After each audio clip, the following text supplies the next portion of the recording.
अब हम एक एल्गोरिथम का लॉजिक बताएंगे जिसमें आप ये पता कर सकते हैं कि क्या एक साल लीप साल है या लीप ईयर है या नहीं है। आमतौर पे आपका अंडरस्टैंडिंग ये होगा कि अगर हमने साल को 4 से विभाजन करने के बाद अगर उसका शेष शून्य है उसे हम लीप ईयर मानते हैं। ये बिल्कुल गलत अंडरस्टैंडिंग है। फॉर एग्जाम्पल अगर आप देखेंगे साल 2000 लीप ईयर है, 2020 लीप ईयर है, 2100 और 1700 ये तो 4 से विभाजन करने के बाद इनका शेष 0 रहेगा, फिर भी ये लीप ईयर नहीं है। अब मैं इसका फंडामेंटल्स या लॉजिक समझाता हूँ। अगर आपको डिटेल में इंफॉर्मेशन चाहिए लीप ईयर के बारे में, इस वीडियो के डिस्क्रिप्शन सेक्शंस में 2 या 3 लिंक होंगे। उन लिंक पे क्लिक करके आपको लीप ईयर का लॉजिकल रीज़न ऐसा क्यों है आपको डिटेल में वहाँ मिलेगा। पहले हम समझने की कोशिश करेंगे कि लीप ईयर होता क्या है।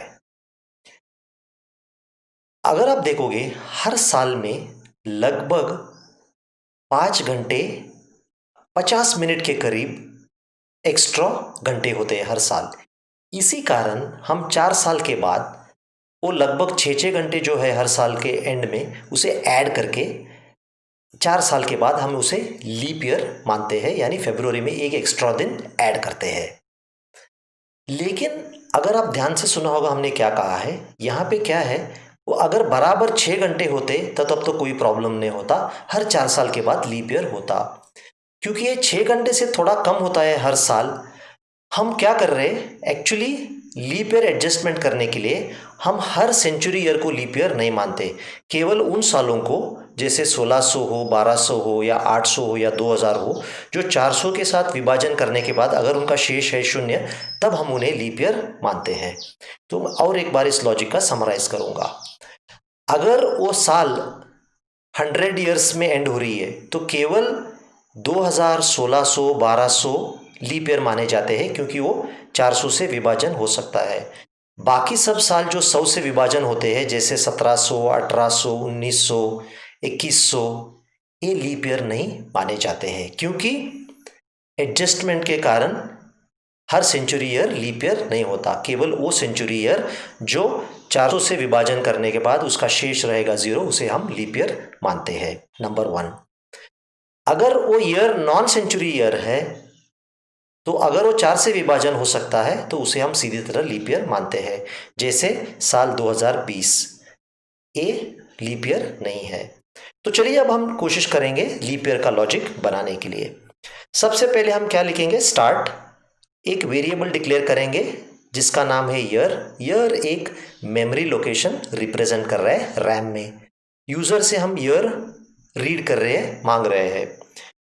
सबसे पहले हम क्या करेंगे, हम ये चेक करेंगे कि क्या ईयर 400 से विभाजन होने के बाद क्या शेष शून्य है। अगर है तो ऐसे साल को मैं लीप ईयर मान के प्रिंट कर दूंगा।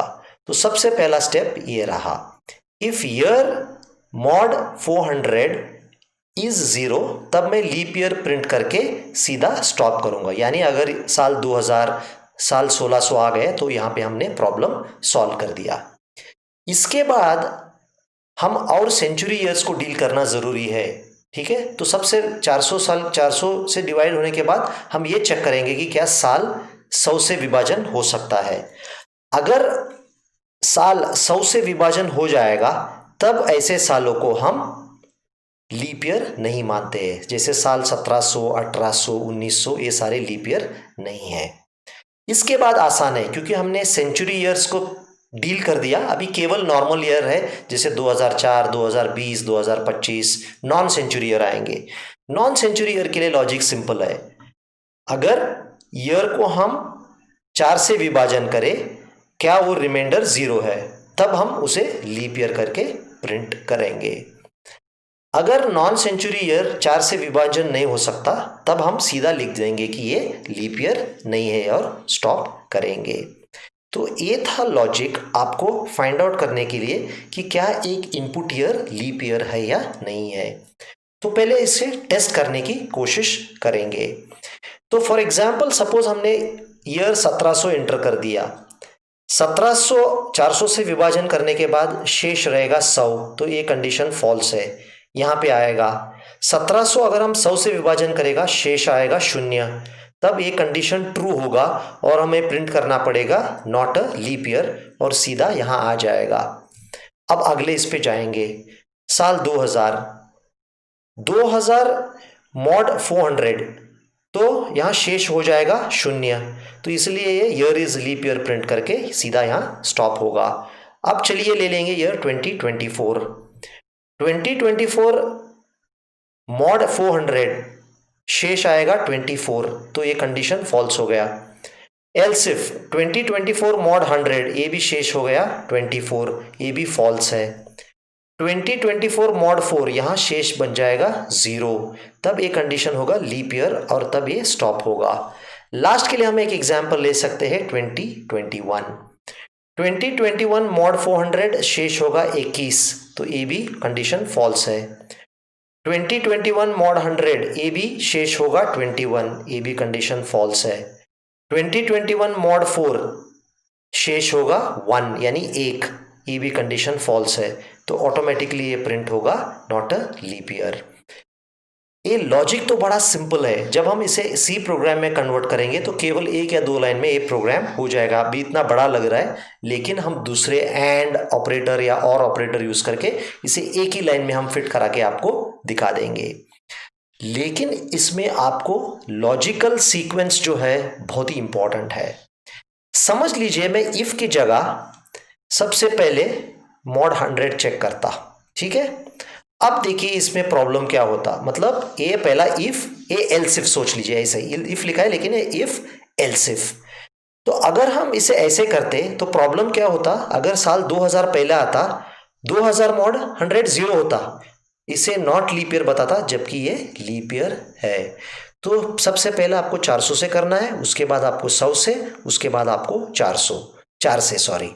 और एक प्रॉब्लम देखिए, अगर हम लॉजिक ऐसे भी कर देते, ठीक है, अगर हम पहले इसे डाल देते और थोड़ा आगे पीछे कर देते, तो अभी भी देखिए प्रॉब्लम क्या होगा। अगर साल 1700 होता तो रिमाइंडर 0 होता, तभी भी इसे लीप ईयर कहता।